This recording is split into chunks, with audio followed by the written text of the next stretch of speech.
Our opening words today come from former intern minister at UCCI, the Reverend Sherry Woodbury. Again, we reground ourselves here in our highest values. Love is the center and foundation of this faith. Love is the power that holds us together as a community. As we enter into worship, then let us open our hearts to the healing power of liberating love. Because love is not only something we receive, but something we practice in community. Let fall away all that might distract us from the wholehearted practice of love. Let us be accountable to one another for doing the work of living our shared values through the spiritual discipline of love. As we continue to listen and learn, to act and grow, may each unfold in wholeness, both deeply loving and truly loved. Oh, I see some people. Any young people want to come forward? We have our time for the Wonder Box this morning. Hey, someone was trying to get in here. Let me lock this. Hello. I'll just stand today. I'm wondering if someone would like to open the Wonder Box today. Would you like to help? Okay, push it up. Okay, and pull it up. Pull this up. Okay, thank you. Can you go sit down? Oh, thank you. Oh, you know what this reminds me of? The fact that I'm always grateful I get to work with Adrienne because she always has the best props for me. And so I give her some props. That was a good one. Can I see that? Can I see this? Okay, so what we have here are 5 little stones. Can you count them? 1, okay, 2, okay, good. 3, yeah. 4, and 5. And then we have here a nice handkerchief. You want to sit by your sister? So this reminds me, oh my gosh, I was thinking about a story called David and Goliath. Have any of you ever heard that story about David and Goliath? Maybe some out there? Oh boy, this is an oldie, but as we say, a goodie. Because you know what that story's about? I learned there's a lot of interpretations of it, and there's a lot of modern people who write about it and its meaning. But a lot of times what I think about, and maybe we can relate to this here down on the floor, maybe up there as well. David and Goliath is a lot about bullies. You know what that word means, right? Bully. They still got those in school or in families or other places. Yeah. What's a bully? What's a bully? Anyone know? Not a very nice person. What else describes a bully? Yeah? Oh, okay. We have the little psychological analysis there. I like that. Any other descriptions of what a bully is? It could be someone who might be bigger than you. It could be, it could be someone who thinks they're better than you. Yeah. Where might you find a bully? Everywhere. And could you do you necessarily is a bully potentially a friend? No. Sometimes, yeah. What?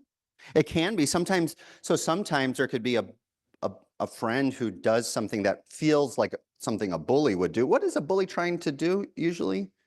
Make you feel bad, maybe, but also what was that? Intimidate you, maybe even make you do something you don't want to do, right? Okay, so there was once this person named David, and there was this really big person that was probably a little overblown in the original story, but was like 30 feet tall or something like that. And that person's name was Goliath. And David was just like this little puny, I don't even know, probably kid still, or practically not that much older than some of us.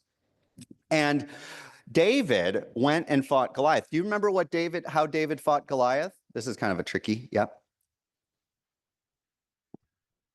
Yes, this is my little slingshot. Yes, we don't.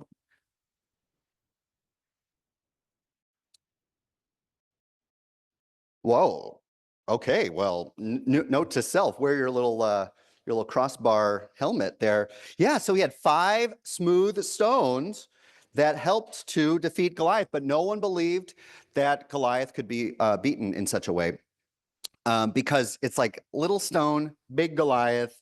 How could that little tiny thing get him? But I wonder, we're going to talk about this more with the adults, but I wonder if you were facing a bully and we weren't actually going to use stones, like something that's hard or gonna really hit them, what would you put in your slingshot? What would be some of the things you would use? Yeah. Oh, get them back with kind words right there in your face. Yes. Other things you would put in your old slingshot. Anyone? Maybe some rational thought and reason? Oh, maybe that would work. I don't know. Maybe start with the kindness. So sometimes we have ideas of what we can use. Sometimes it seems like, oh, that's going to work. And then sometimes we realize the same old things might not work with every kind of bully, which is hard.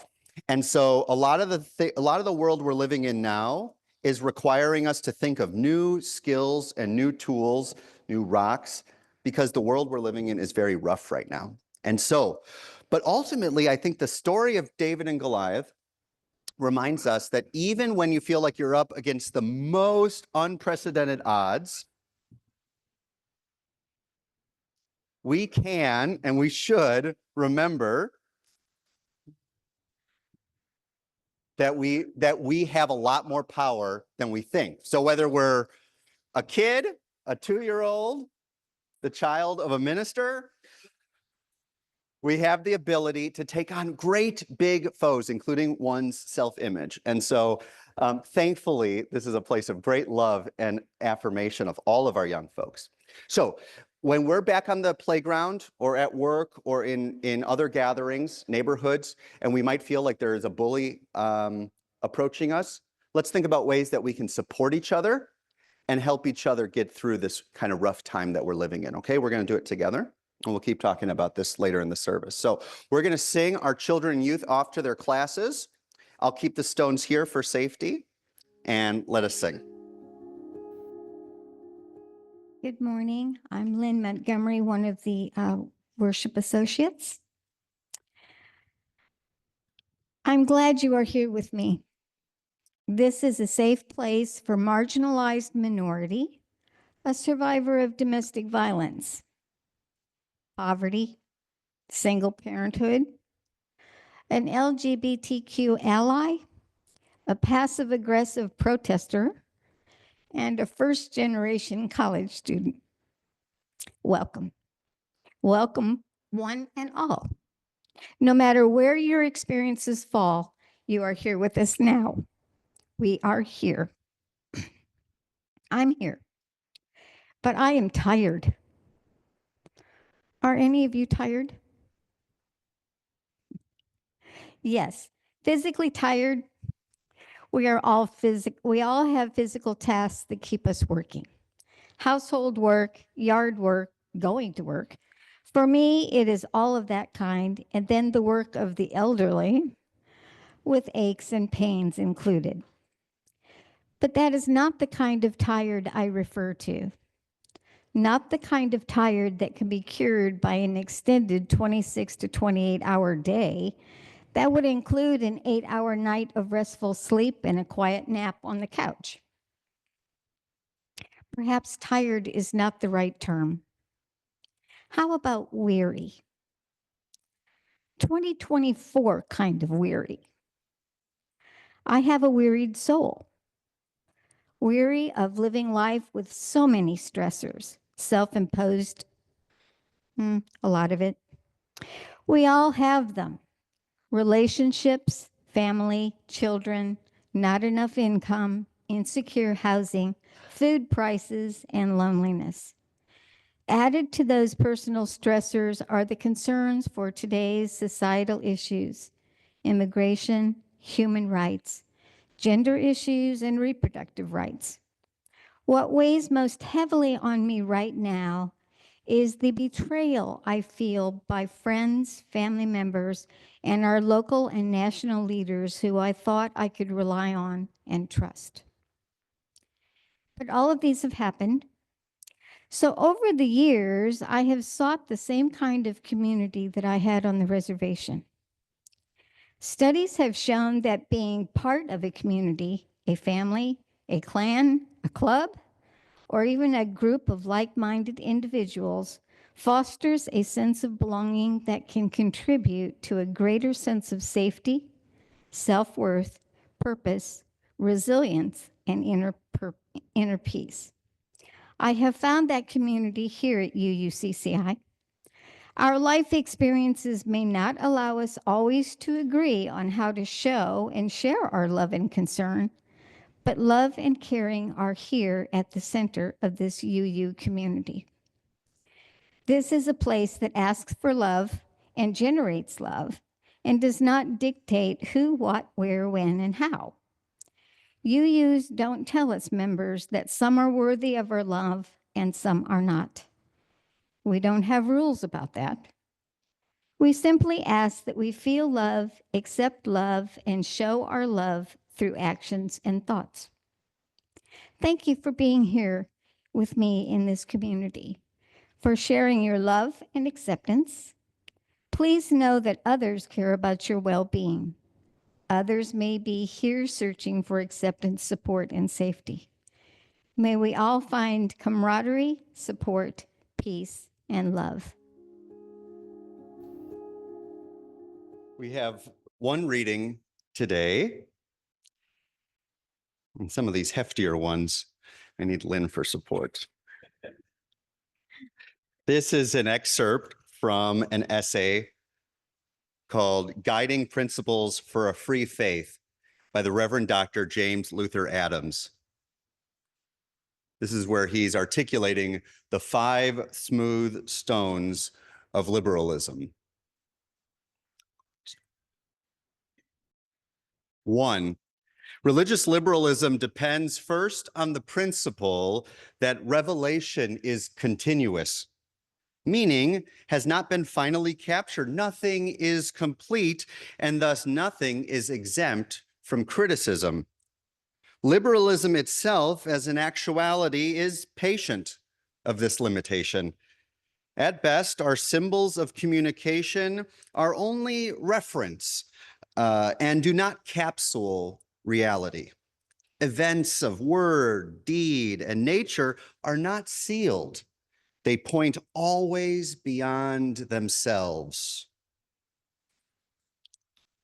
The second major principle of religious liberalism is that all relations between persons ought ideally to rest on mutual, free consent and not on coercion. This second principle, like the others, can be stated in religious terms in various ways. Historically, the more profound forms of liberalism began in the modern world as a protest against ecological pecking order. More than one syllable. Protest against political and economic pecking orders soon followed.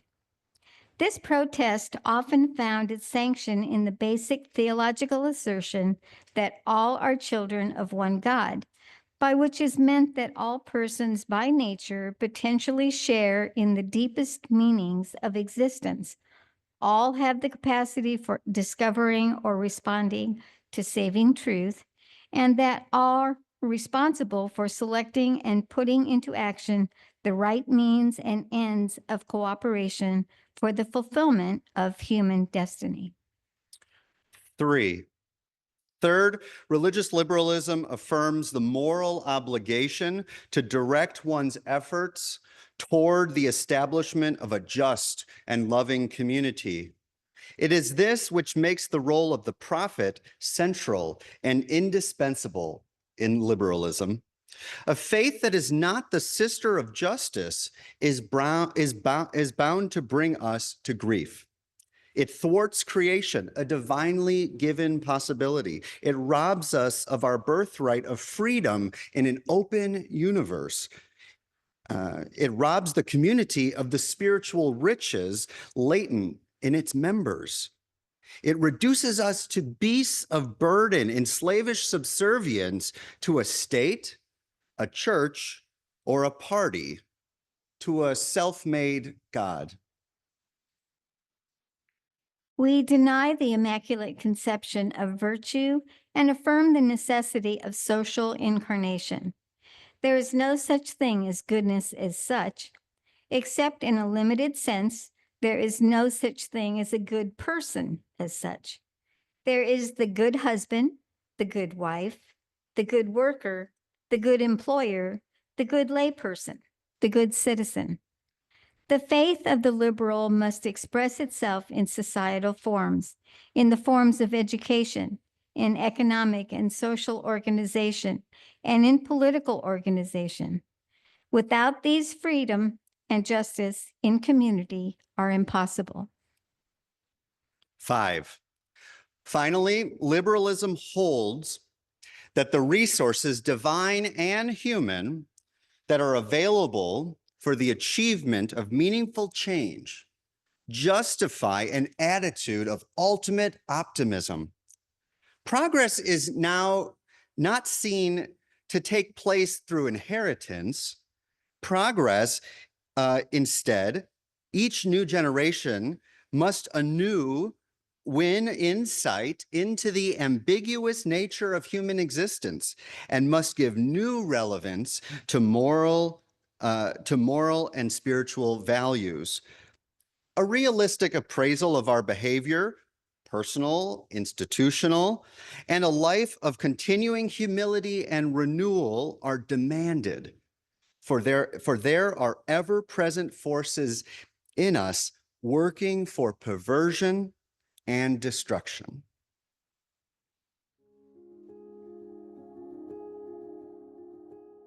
For those who were around or recall the early months of the pandemic back in 2020, we were really in some unprecedented times then regarding how do we do community? How do we stick together in those days of great isolation and uncertainty? The staff and leaders at this time deployed the tried and true scientific method of throwing spaghetti at the wall and seeing what sticks.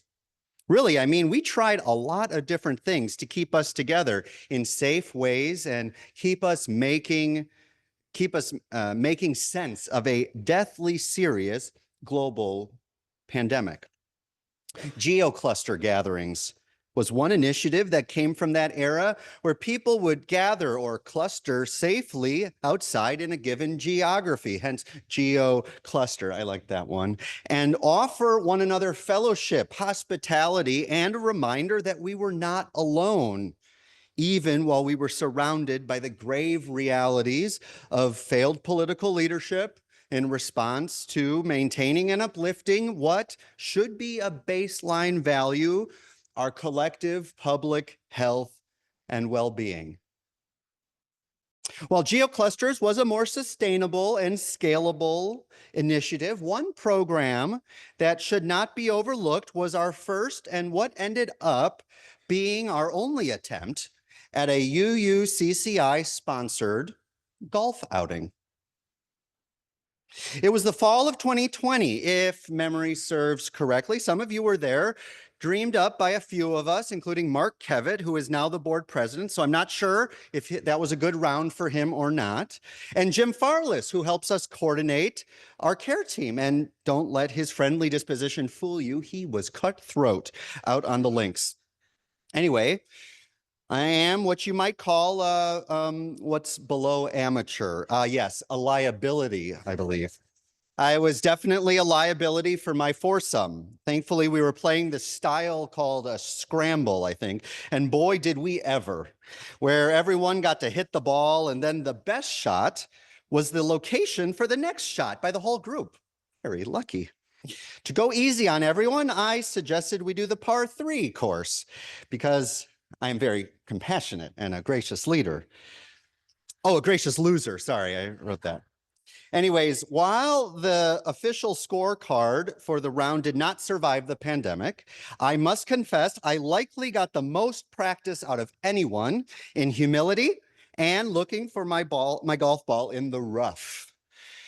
Unless you think my memorable performance and ongoing under my breath commentary was due to a lack of having a diversity of clubs with me, or that the weather was bad, or what have you, at the end of the day, my round, my performance, my joy, yes, also my frustration and my overall experience was directly related to the tools at my disposal, which included my previous experience playing golf, which was limited to one fateful single day. I was a paid caddy as a teenager, and notably the company through which I was able to spend a few hours with on that beautiful fall morning. Now, I'm digging this memory up for a reason, and it isn't for sympathy, although I'll take it. Rather, I am reminded that in these difficult political times in which we are living, in these days that can feel as uncertain and a threat to the well-being of all who live in this nation, our ability to live and love, and for that matter, golf, advocate, struggle, persevere, and win our collective liberation is dependent on the tools in our bag and the community with whom we gather. Whether we seek to live, love, or swing from the tee, the fairway, or the rough, and my word, it feels like more and more we are in the thick grass these days. It critically matters that we understand all the gifts at our disposal, all the pros, which might be short for prophetic people who have come before, who lived and loved and fought for a better world, one swing at a time, one day at a time. Because if we do not, well, we may assume we are on a par 5 with just a putter, or like little old David with nothing that can seemingly compare to the gargantuan force of Goliath, or xenophobia, or transphobia, or of all the fear, all the phobias packaged together into whatever keeps us panicked at night and numb throughout the day. There is, of course, a limit to this metaphor of golf to help us consider the tools for living and loving through the rough in which we are living today. It was important for me as we began our winter sermon series titled Love at the Center to ground us in the treasure trove of tools that can be found in our Unitarian Universalist history and theology and ethics. Whether you've been a UU for decades, years, whether you are just trying on the label or are still curious or skeptical about what such an identity means, let me offer this brief crash course into some of the gifts that might aid us in our struggle to live and love in these days. Indeed, perhaps as we come to know some of the history of our liberal and liberating living religious tradition, we will come to not only live and love in these days, but center such values, that is, life and love, in all the precious time we are lucky enough to have together on this earth. To ground us then for the work ahead, I want to lift up the classic and essential writing of the 20th century UU theologian and ethicist, the Reverend Dr. James Luther Adams, who, in the reading excerpted from this morning, utilizes the biblical imagery of 5 smooth stones, an allusion to the story of David and Goliath. These 5 smooth stones of liberalism are for Adams the tools that can overcome challenges as impossibly great as embodied in the archetypal bully of Goliath. For each of us, I hope these smooth stones can foster resilience, courage, and love, which we spoke about in January, in our hearts, in this community, and on our journeys forward through these very rough times. So, Let's take them one at a time. James Luther Adams says his first smooth stone of liberalism is the principle of what he calls continuous revelation. Adams writes, quote, meaning has not been finally captured. Nothing is complete, and thus nothing is exempt from criticism, end quote. As Unitarian Universalists, we believe that we are not only lifelong learners, but that life requires our rigorous and critical engagement. While this incompleteness could be disconcerting, it also is a reminder of the natural abundance of life. Back to our golf metaphor, we began with every single swing of the club, good, bad, or otherwise, there is often an opportunity to learn from the experience, to reassess the new landscape, the new view, and swing again. This character allows us to sharpen our practice of love by noticing patterns, addressing deviations, and striving for consistency in our and integrity in our living and loving in this life.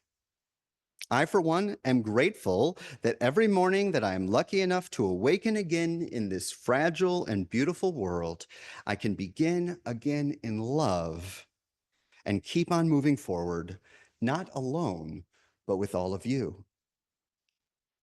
The second smooth stone of liberalism is about our shared value, truly our central commitment to what makes liberalism liberal, which is liberalism emphasizes the necessary freedom and choice an individual must be afforded in this life. Thus, Adams suggests, quote, relations between persons ought to ideally rest on mutual free consent and not on coercion, end quote. This principle clearly has implications for the discussions we will be having over the next several weeks on love, relationships, community, and the current political realities we face as a nation. But beyond love, if there ever is such a place, as Unitarian Universalists, we promote choice and mutual consent in all aspects of our lives together.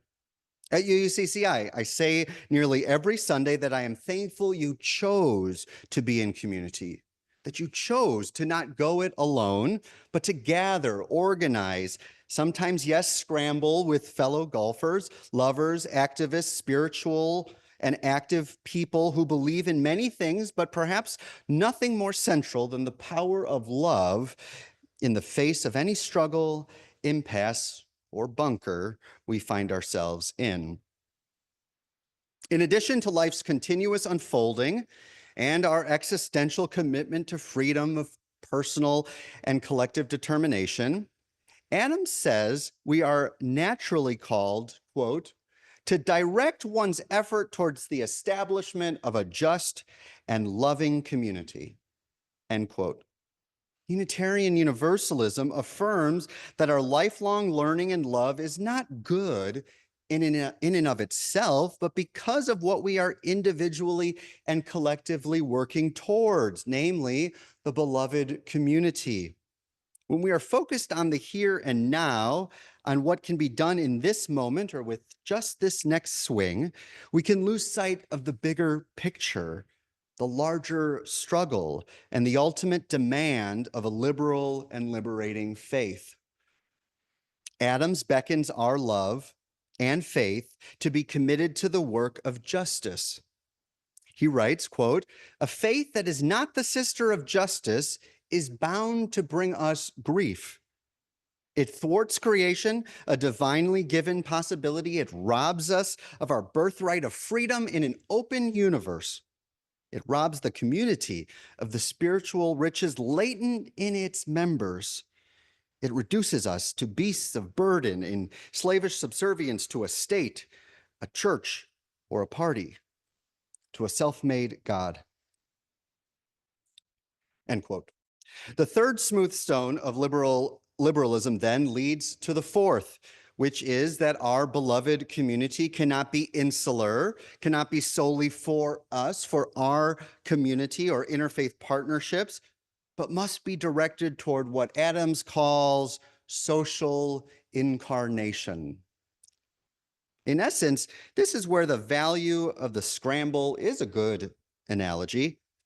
When we live and love in good times or rough, our collective effort, wherein sometimes we individually hit the green and more often than not miss the mark, hopefully moves us all forward, not some, but all toward a better tomorrow for the next shot, the next day. In this essence, our individual lives and virtues, according to Adams, are given meaning and purpose by our relationships with those beyond ourselves.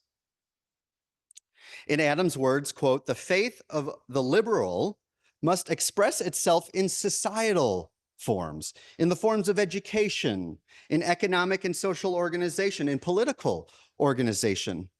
Without these, freedom and justice in community are impossible. This emphasis leans into our common Unitarian Universalist belief in shared responsibility, that goodness doesn't just exist, but for that which we create together in this life, or that love, for that matter, may not exist except for the love that is shared between us and beyond us, a love flowing through every action of goodwill we make in this life. The final smooth stone, then, of liberalism is, quote, our attitude of ultimate optimism, end quote. Adams, like many UUs of the 20th century, was fascinated by the notion of human progress. A popular sentiment of the century was the idea that humanity was on a one-way train onward and upward forever. Yet in the aftermath of the world wars, this unbridled optimism was tempered, if not extinguished, because of the horrors deployed and lives and communities decimated. However, I believe as Adams aged, so too did his understanding of optimism mature. Notably, he names the availability of resources, both human and divine, acknowledging that if indeed, as Unitarian minister and abolitionist Theodore Parker believed, the long arc of the moral universe bent towards justice, it was in part, if not large part, due to our collective human bending of it. Secondly, his articulation of optimism includes an important qualifier, namely that of ultimacy. That we as Unitarian Universalists have a justifiable attitude of ultimate optimism. And like Adams, I do not believe this is just a belief that only in the end things will start looking up like the end times. He doesn't believe that. But rather, there is across human history, both recorded and that which came before, we tend to gravitate toward light and love, toward life and community, toward wholeness and liberation. Yes, Adams argues that, quote, progress is now seen not to take place through inheritance. Each generation must anew win insight into the ambiguous nature of human existence and must give new relevance to moral and spiritual values, end quote.